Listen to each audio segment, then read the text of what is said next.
Good morning, everybody. Welcome back to the installment of Scott's Selections here for Sunday, November 22nd. Before getting today's play of the day, a quick recap of what happened yesterday. We ended up giving out an NFL play in the matchup between the Dolphins and the Broncos. So if you've not checked out the video, you can do so, as it should be the video right before this one. But recapping what happened yesterday in terms of the action that we had, we ended up going 0-2 in college football. We gave out 3 plays in the joint video that was Scott Steen. Clemson minus 35 got canceled because the game ended up getting postponed roughly 3 hours before kickoff.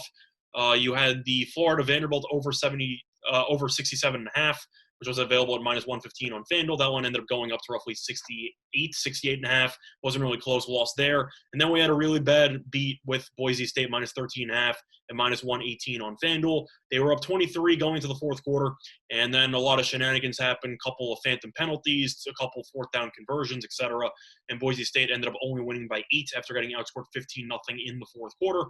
So we ended up losing both of those. Been a pretty poor run so far within the last week. We'll be looking to bounce back here on Sunday with another pick in a matchup between 2 AFC teams, and that will be one of the matchups at 1 p.m. between the New England Patriots and the Houston Texans. This one is completely flip-flopped, as Houston was the original favorite at minus 2.5.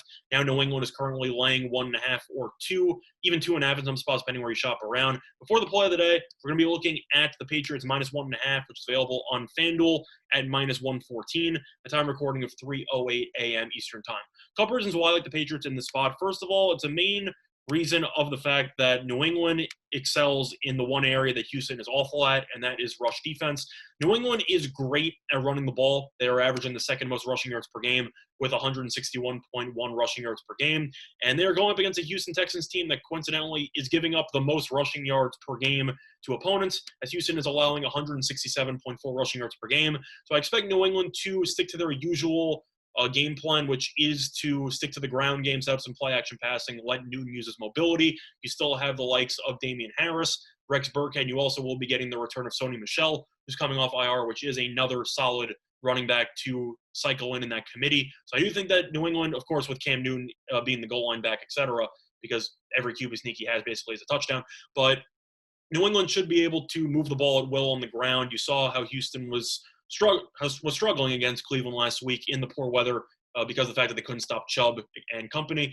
But I expect New England to stick to their game plan, move the ball on the ground. Houston has struggled with that all season long, and I do think that New England is in much better form, as New England has won each of their last 2 games to kind of pull themselves out of the gutter, as they are currently 4-5 after beating Baltimore last week, an impressive win there at home by 6 points. Meanwhile, Houston's lost 3 of their last 4, really been struggling, and I do think that New England is the team in much better form. Plus, if you look at the injury reports, in addition to Michelle returning, you should be able to get the return of Stephon Gilmore, which will be a huge boost in New England secondary, as he has missed the last couple of games. There have been reports, he's still questionable, but there are reports that he is officially traveling with the team for the first time in weeks. So there is a lot of optimism that he will be able to go, and I think that is a huge boost. Meanwhile, you have Houston, who's dealing with a ton of injuries, including one potential absence from their best offensive lineman, as Laramie Tunsil is now questionable with an illness. Not COVID-related, but still an illness, so you have to wonder if the offensive line is going to look even worse if Tunsil is not able to show up.